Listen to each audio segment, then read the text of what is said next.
मंत्र। संध्या का समय था।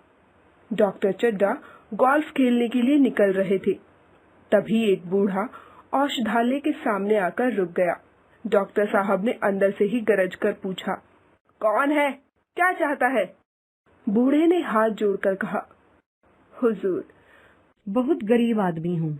मेरा लड़का कई दिनों से। डॉक्टर साहब ने कहा, कल सवेरे आओ, इस वक्त हम मरीजों को नहीं देखते। बूढ़ा सिर झुकाकर बोला, दुहाई है सरकार की, मेरे लड़के ने 4 दिन से आंखें नहीं खोली। लड़का मर जाएगा हुजूर, एक निगाह भर देख लें। आपका जस सुनकर आया हूँ। 7 लड़कों में से यही एक बचा है। कृपा करें सरकार। ऐसे उजड़ देहाती यहाँ रोज ही आया करते हैं। डॉक्टर साहब ने धीरे से चिक उठाई और मोटर पर बैठकर बोले, कल आना। मोटर जाने के कई मिनट बाद तक बूढ़ा मूर्ति की तरह खड़ा रहा। सभ्य समाज ऐसा कठोर है, ऐसा मर्मांतक अनुभव उसे पहली बार हुआ था। उसे डॉक्टर साहब के वापस लौट आने की पूरी आशा थी। यहाँ से निराश होकर वह किसी दूसरे डॉक्टर के पास न गया। उसी रात वह बालक अपनी बाल लीला समाप्त कर मृत्यु को प्राप्त हो गया। दोनों पति पत्नी के जीवन का सूर्य अस्त हो गया। कई वर्ष बीत गए। डॉक्टर चड्ढा ने यश और धन कमाने के साथ साथ स्वास्थ्य की भी रक्षा की। डॉक्टर चड्ढा उपचार और संयम का महत्व खूब समझते थे। उनकी 2 संतानें थी। लड़के का विवाह हो चुका था। लड़का कॉलेज में पढ़ता था। वह बहुत शीलवान और उदार था। आज उसकी 20वीं सालगिरह थी। संध्या का समय था। शहर के रईस एक ओर बैठे थे, दूसरी ओर कॉलेज के छात्र भोजन कर रहे थे। वातावरण आमोद प्रमोद से भरा हुआ था। सहसा एक रमणी ने लड़के के पास आकर कहा, क्यों कैलाश, क्या मुझे अपने सांप न दिखाओगे? कैलाश ने कहा, मृणालिनी, इस वक्त क्षमा करो, कल दिखा दूंगा। मृणालिनी ने कहा, नहीं, मुझे तो अभी दिखाओ। कैलाश और मृणालिनी दोनों सहपाठी थे और एक दूसरे से प्रेम करते थे। कैलाश को सांपों को पालने और नचाने का शौक था। सांपों की जड़ी बूटियां जमा करने का भी उसे शौक था। ये जड़ी बूटियां वह किसी भी कीमत पर खरीद लिया करता था। मृणालिनी कई बार सांपों को देख चुकी थी, पर आज वह सांपों को देखने को उत्सुक हो उठी थी, या फिर कैलाश पर लोगों के सामने अपने अधिकार का प्रदर्शन करना चाहती थी। कैलाश रात में सांपों को छेड़ना नहीं चाहता था, पर अब अन्य लोगों ने भी आग्रह करना आरंभ कर दिया। प्रीति भोज समाप्त होने पर कैलाश मित्रों को लेकर सांपों की पिटारियों के पास चला आया। उसने महुअर बजाना आरंभ किया, फिर एक एक सांप को निकालकर दिखाने लगा। उसने किसी सांप को हाथ में उठा लिया, किसी को गले में डाल लिया। सांपों को कैलाश की गर्दन में लिपटते देखकर मृणालिनी पछताने लगी कि नाहक ही आग्रह किया। वह उसे मना करने लगी। एक मित्र ने टीका टिप्पणी की, दांत तोड़ डाले होंगे। कैलाश हंसकर बोला, दांत तोड़ डालना मदारियों का काम है, किसी भी सांप के दांत नहीं तोड़े गए हैं। उसने एक काला सांप हाथ में लेकर कहा, मेरे पास इससे बड़ा और जहरीला दूसरा सांप नहीं है, इसके काटते ही आदमी मर जाएगा। मृणालिनी विनती करने लगी, ईश्वर के लिए इसे छोड़ दो। तभी एक मित्र बोल उठा, तुम कहते हो तो मान लेता हूँ। कैलाश ने शंका का समाधान करने के लिए सांप की गर्दन इतनी जोर से दबाई कि उसका मुंह लाल हो गया और शरीर की नसें तन गईं। सांप कैलाश का यह नया व्यवहार देखकर दंग रह गया। उसे भ्रम हुआ कि यह उसे मार डालेगा, इसलिए वह आत्मरक्षा के लिए तैयार हो गया। कैलाश ने उसकी गर्दन जोर से दबाकर मुंह खुलवाकर उसके दांत दिखाए। फिर वह बोला, विश्वास आया या अभी भी कुछ शक है? मित्र उसके दांत देखकर चकित रह गए। प्रत्यक्ष को प्रमाण की क्या आवश्यकता? मित्रों को दिखाकर कैलाश ने सांप की गर्दन ढीली करके उसे जमीन पर रखना चाहा, पर वह सांप तो क्रोध से पागल हुआ जा रहा था। उसने कैलाश की उंगली में जोर से काटा और वहां से भागा। उंगली में से खून टपकने लगा। बाहर महफिल में खबर हुई। डॉक्टर साहब घबराकर भागे। फौरन उंगली की जड़ को कसकर बांध दिया गया और जड़ी पीसकर लगाई गई। डॉक्टर साहब जड़ी के कायल न थे। मगर कैलाश को जड़ी पर पूरा विश्वास था। इसी बीच कैलाश की आंखें झपकने लगी, ओठों पर नीलापन दौड़ने लगा। खड़ा न रह सकने के कारण वह फर्श पर बैठ गया। माँ ने दौड़कर उसका सिर गोद में रख लिया और टेबल फैन चला दिया। कैलाश कुछ भी बोल नहीं पा रहा था।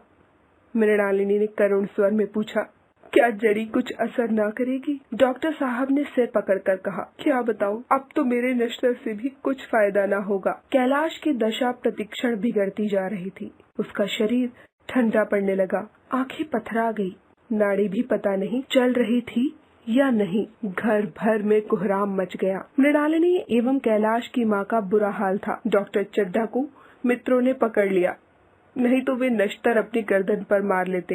एक व्यक्ति ने सलाह दी कि कोई मंत्र झाड़ने वाला मिले तो संभव है अब भी जान बच जाए।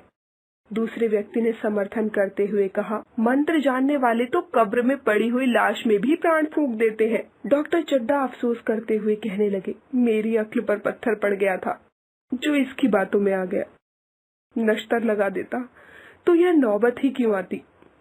बार बार मना किया, बेटा सांप ना पालो, बुलाइए, किसी झाड़ फूंक वाले को ही बुलाइए, मेरा सब कुछ ले लो पर मेरे बेटे की जान बचा दो। एक व्यक्ति दौड़कर किसी झाड़ने वाले व्यक्ति को बुला लाया, मगर कैलाश की सूरत देखकर वह बोला, अब क्या हो सकता है सरकार, जो होना था हो चुका। शहर से बहुत दूर एक वृद्ध दंपत्ति एक छोटे से घर में अंगीठी के सामने बैठकर जाड़े की रात काट रहे थे। वृद्ध एवं वृद्धा निर्निमेष भाव से आग की ओर ताक रहे थे। वृद्ध बीच बीच में खांसता जाता था। कोठरी के एक कोने में चूल्हा था। बुढ़िया दिन भर उपले और सूखी लकड़ियां बटोरती थी। बूढ़ा रस्सी बटकर बाजार में बेच आता था। यही उनकी। इतने में एक आदमी ने द्वार पर आवाज दी, भगत, भगत, सो गए क्या? जरा किवाड़ खोलो।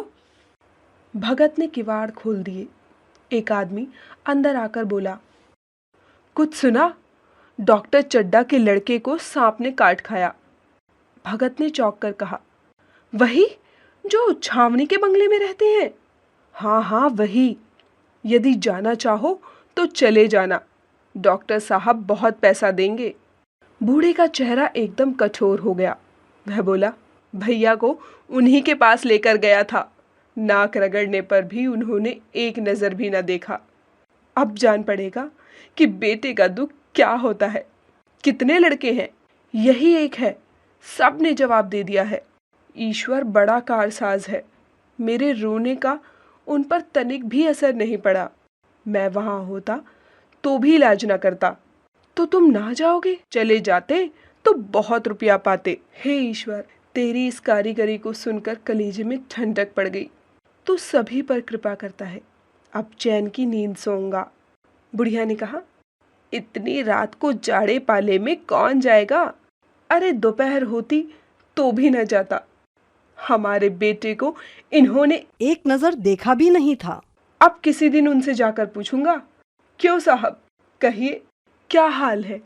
भगत के जीवन में यह पहला अवसर था कि सांप के कांटे की खबर पाकर भी वह चुपचाप बैठा रहा।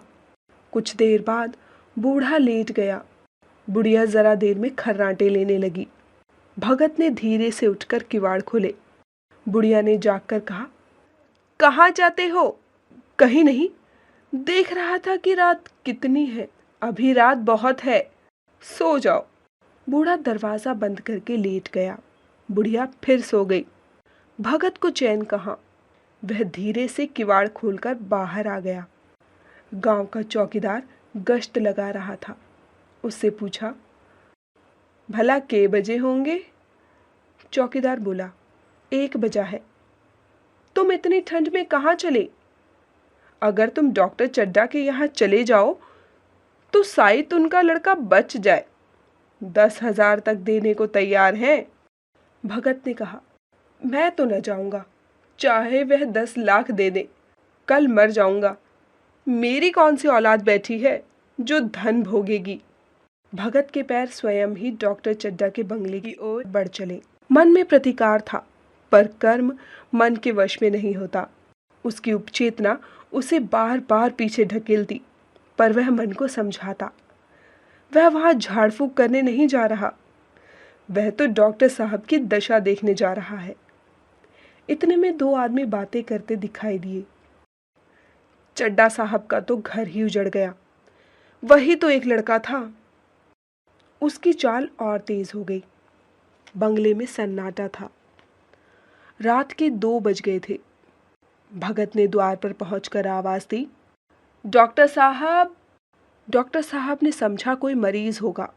कोई और समय होता तो दुत्कार देते, किंतु आज नम्रता से बोले, आज हमारे ऊपर बहुत बड़ी मुसीबत आ पड़ी है।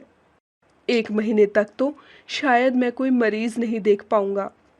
भगत ने कहा, सुन चुका हूं बाबूजी, इसीलिए आया हूं। देख लूं, शायद भगवान को दया आ जाए, वह मुर्दे को भी जिला सकता है। डॉक्टर साहब ने व्यथित स्वर में कहा, चलो देख लो, जो होना था हो चुका। बहुतेरे झाड़ने फूकने वाले हार मानकर चले गए हैं। भगत ने लाश को 1 मिनट तक देखा, तब मुस्कुराकर बोला, अभी कुछ नहीं बिगड़ा है। अगर नारायण चाहेंगे तो आधे घंटे में भैया उठ बैठेंगे। जरा कहारों से कहिए पानी भर भर कर भैया को नहलाना शुरू करें। कहारों के साथ साथ मेहमान भी अहाते के कुएं से पानी भर भर कर लाने लगे। बूढ़ा भगत मुस्कुरा मुस्कुरा कर कोई मंत्र पढ़ रहा था। एक बार मंत्र समाप्त होने पर वह एक जड़ी कैलाश को सुंघा देता। अनेक बार उसने मंत्र फूके और अनेक घड़े पानी कैलाश के सर पर डाला गया। उषा के आगमन के साथ साथ कैलाश ने भी आंखें खोल दी। उसने अंगड़ाई लेकर पानी मांगा। कैलाश की मां दौड़कर भगत के पैरों में गिर गई। एक क्षण में चारों तरफ खबर फैल गई। सभी मुबारकबाद देने लगे और भगत की प्रशंसा करने लगे। वहां उपस्थित सभी लोग भगत के दर्शनों के लिए उत्सुक थे, मगर अंदर जाकर देखा तो भगत का कहीं पता न था। कैलाश की मां बोली, मैंने तो सोचा था इसे कोई बड़ी रकम दूंगी। डॉक्टर साहब ने कहा, रात को मैंने नहीं पहचाना, पर अब याद आ रहा है। एक बार यह एक मरीज को लेकर आया था। मैं खेलने जा रहा था और मरीज को देखने से मना कर दिया था। आज मुझे बहुत ग्लानि हो रही है। मैं उसे ढूंढकर अपना अपराध क्षमा करवाऊंगा। मैं जानता हूँ वह कुछ नहीं लेगा। उसका जन्म यश की वर्षा करने के लिए ही हुआ है। डॉक्टर साहब की बातें सुन कैलाश की माँ की आंखें भी छलछला आई। वह भगत को दुआएं देने लगी।